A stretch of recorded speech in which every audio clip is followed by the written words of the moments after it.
8월 4일 목요일 새벽 예배를 하나님 앞에 올려드리겠습니다. 오늘 우리에게 주시는 하나님의 말씀은 레위기 19장 19절에서 31절 말씀입니다. 너희는 내 규례를 지킬지어다 내 가축을 다른 종류와 교미시키지 말며 내 밭에 두 종자를 섞어 뿌리지 말며 두 재료로 직조한 옷을 입지 말지며 만일 어떤 사람이 다른 사람과 정혼한 여종 곧 아직 속량되거나 해방되지 못한 여인과 동침하여 설정하면 그것은 책망을 받을 일이니라. 그러나 그들은 죽임을 당하지는 아니하리니 그 여인이 해방되지 못하였기 때문이니라. 그 남자는 그 속건 제물 곧 속건제 순양을 회막문 여호와께로 끌고 올 것이요 제사장은 그가 범한 죄를 위하여 그 속건제의 순양으로 여호와 앞에 속죄할 것이요 그리하면 그가 범한 죄를 사함받으리라.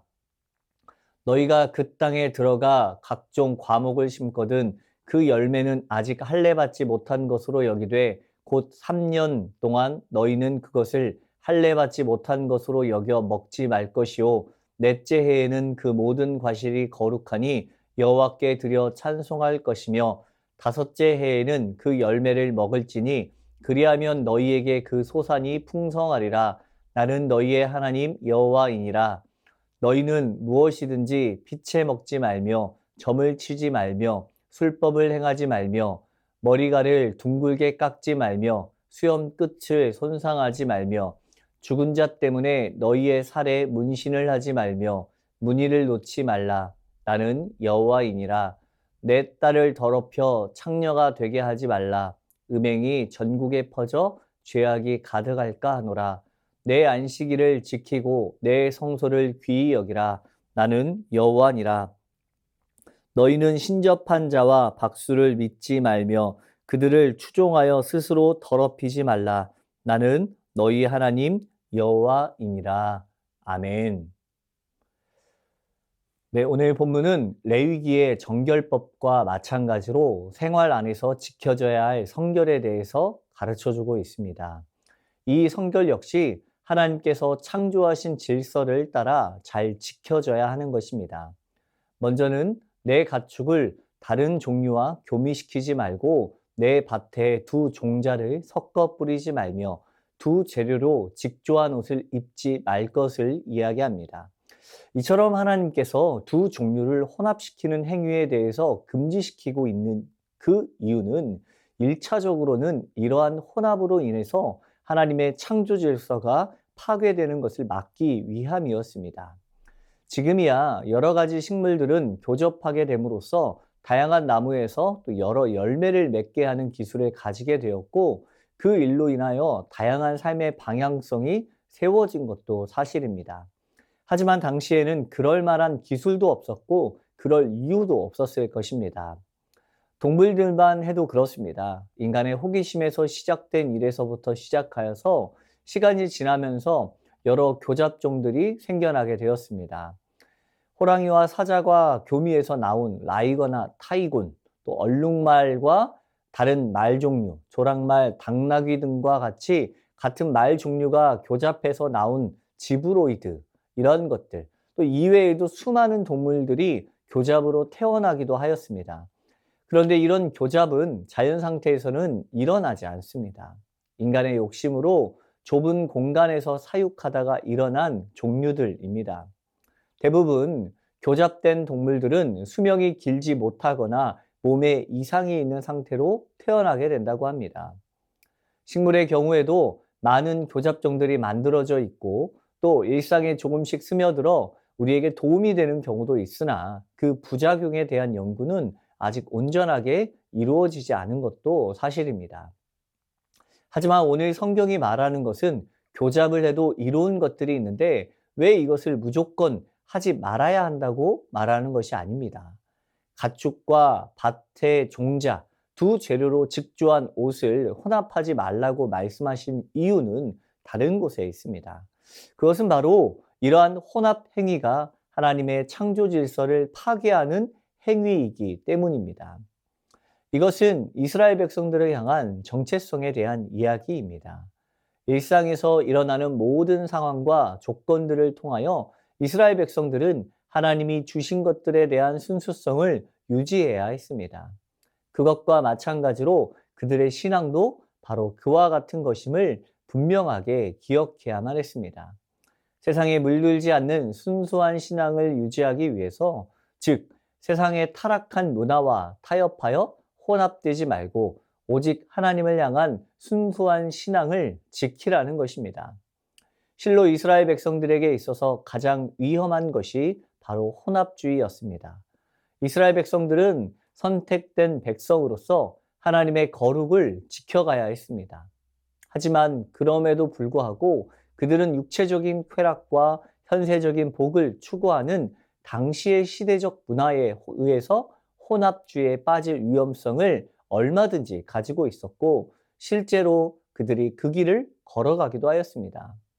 그렇기 때문에 하나님은 레위기를 통하여서 이스라엘 백성들이 혼합주의에 빠지지 않고 오직 하나님만 바라볼 수 있도록 인도하고 있는 것입니다. 또한 이어서 나오는 본문의 내용은 여종과 행한 행음에 대해서 이야기하고 있습니다. 동물이나 식물, 옷에 대한 이야기를 하다가 갑자기 사람이 행하는 행음에 대한 이야기가 주제에서 벗어나는 것처럼 느껴집니다. 하지만 당시 대부분의 종들은 이스라엘 백성들이 아니라 타국인으로서 여종, 특별히 본문에 나타난 여종은 다른 사람과 정혼하였지만 아직 해방되지 못한 여인으로 나타나 있습니다. 즉, 만약 이 관계가 종이 아닌 약혼한 자유인 여자와 동침하게 되었으면 둘 다 사형에 처하게 될 것이나, 정혼한 여종은 자유인이 아니기 때문에 사형에 처해지지는 않고 있습니다. 다만 여종은 주인의 소유물로 인정되는 시기이기 때문에 도덕적 보상의 의미를 가지고 속죄제, 즉 속건제를 하나님께 드림으로써 죄사함을 받을 수 있었습니다. 오늘 본문의 관점에서 보게 되면 교잡에 대한 내용을 기록하고 있다는 점에 있어서 이스라엘 백성으로서 아마도 타국인이었을 여종과 행음을 한다는 것은 하나님의 규례를 어김으로써 순결을 잃어버리는 것을 나타내고 있는 것입니다.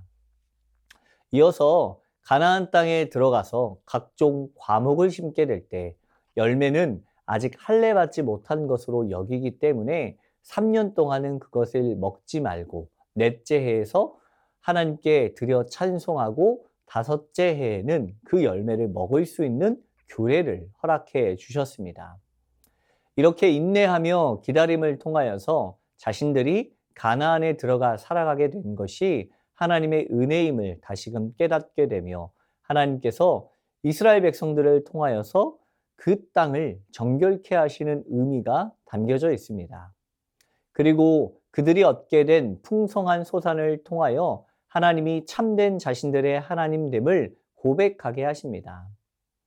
그 모든 이방의 습관으로부터 거룩히 구별되어 오직 하나님 중심주의로서 하나님을 자신들의 유일한 삶의 방향으로 삼고 살아가야 하며, 그것이 풍요의 유일한 길임을 깨닫게 하십니다. 계속해서 이어지는 본문도 마찬가지의 교훈을 담고 있습니다. 피채 먹지 말 것, 점을 치지 말 것, 또 술법을 행하지 말 것, 이방 사람들의 의식을 위해서 머리카락이나 수염을 다듬지 않는 것, 죽은 사람을 위해서 몸에 문신을 새기는 것, 자신의 딸을 타락시켜서 이방 신전에 창기로 팔아 종교 외식에 쓰임받도록 만드는 것까지 말씀은 금하고 있습니다. 본문 26절에서 29절의 금지 교훈들은 모두 이방 종교에서 행하는 것들로 하나님의 백성들로서 절대로 멀리해야 하는 것들이었습니다. 하나님은 분명하게 안식일을 지키고 또 성소를 귀하게 여기시는 이들을 찾고 계시고, 그 삶이 바로 오늘 우리의 삶이 되기를 원하고 계십니다. 구별된 백성, 하나님의 거룩한 백성인 이스라엘의 의식주와 일상에서 먹을 것과 또 먹어서는 안 되는 것, 취할 것과 취해서는 안 되는 것, 섞여서는 안 되는 것들을 섬세하게 가르쳐 주심으로써 하나님과 그 백성의 온전한 관계가 유지될 수 있도록 하십니다. 오늘 성도의 삶도 마찬가지입니다. 거룩한 백성의 삶은 구별됨에 있습니다. 그런데 우리는 너무나도 많은 세상의 가치관 속에서 거룩이 아닌 다른 것을 쫓아가고 있지는 않습니까? 더 많은 것, 더 좋아 보이는 것, 세상의 물질과 성공을 향해서 걸어가고 있지는 않습니까? 우리의 주인 되시는 하나님은 그 백성들을 부르시고 단순히 개인의 구별됨 뿐만 아니라 모든 공동체가 주님께서 세우신 규범 안에서 지켜야 할 경계선을 가르쳐 주셨습니다. 그것은 세상이 말하는 것들이 아니라 말씀이 가리키는 것입니다. 말씀이 우리 삶의 기준이 되어야 합니다. 그리고 그 모든 규례와 법도를 지켜 행하여야 합니다. 이것이 거룩한 백성으로서 우리의 하나님 되시는 여호와의 뜻을 따라 살아가는 인생임을 기억하며 살아가는 우리 성도의 삶이 되길 축복합니다. 이 시간 말씀을 놓고 함께 기도하겠습니다. 내 삶 속에서 세상과 혼합되어 있는 가치와 기준들을 걷어내게 하시고 오직 주님의 말씀이 기준이 되게 하옵소서. 세상의 가치를 따라감으로 스스로 더럽히지 않게 하시고 오직 주님의 뜻을 기억하여 순결한 백성 되게 하옵소서.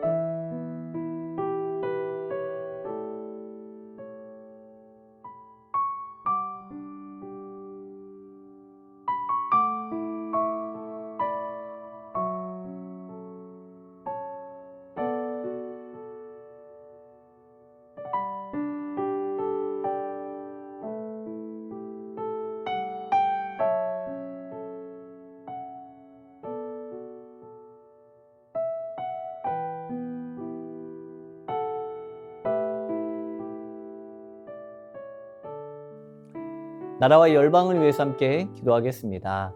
하나님의 정의와 사랑이 드러나는 나라와 열방이 되게 하옵소서. 코로나 재확산으로 인한 두려움을 떨쳐주시고 온 열방이 전염병으로부터 자유함을 누리게 하시고 믿음의 삶에 큰 도전이 되게 하옵소서. 국가의 어려움을 정치적 이익으로 사용하는 것이 아니라 모든 백성을 위하여 말씀의 지혜로 이겨낼 수 있게 하옵소서.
교회를 위해서 기도하겠습니다.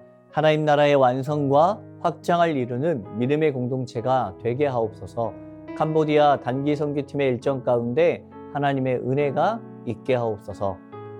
담임 목사님을 통해 모든 예배 가운데 성령의 강권적인 역사가 있게 하시고 말씀 가운데 은혜가 흘러넘치게 하옵소서.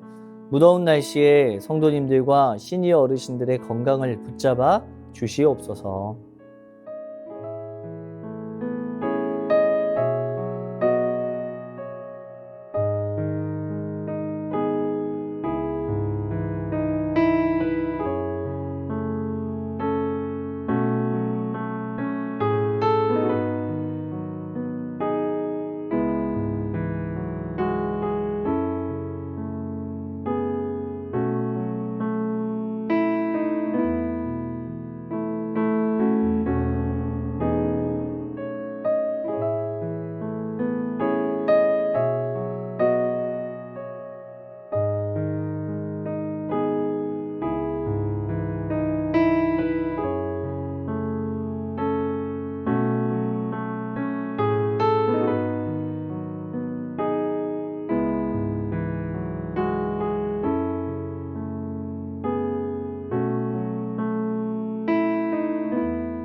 선교사님과 환우분들을 위해서 기도하겠습니다. 오늘은 목요일 탄자니아 김현석 고미라 선교사님을 위해서 기도합니다. 이제 다시 사역지로 돌아갈 준비를 합니다. 다시 사역지로 귀임하여 시작되는 사역에 하나님의 역사하실 일들을 기대하며 기쁨으로 돌아가는 발걸음 되게 하옵소서. 간호대학 설립을 위한 계획들 가운데 주님이 인도하여 주시고 만남의 축복 허락해 주시도록 모든 절차가 어려움 당하지 않고 잘 진행되도록 센터에 남아 사역을 지속하고 있는 스태프들 모두 안전으로 지켜주시고 초등학교 방과후 수업과 중고등학교 성경 공부 시간 등 모든 사역 가운데 은혜 있게 하여 주옵소서. 환우분들을 위해서 함께 기도하겠습니다. 문현자 권사님, 권우순 권사님, 이민환 권사님, 추명우 성도님, 추승민 형제님, 이춘실 집사님, 김인혜 집사님, 최혁기 성도님, 이길태 집사님, 김찬준 집사님, 김영자 권사님, 정승금 권사님, 김복남 권사님, 김광순 집사님, 박문천 집사님, 노성빈 형제님, 최혜랑 집사님, 아버님을 위해서 우리 선교사님과 환우분들을 위해서 기도하시다가 개인 기도하겠습니다.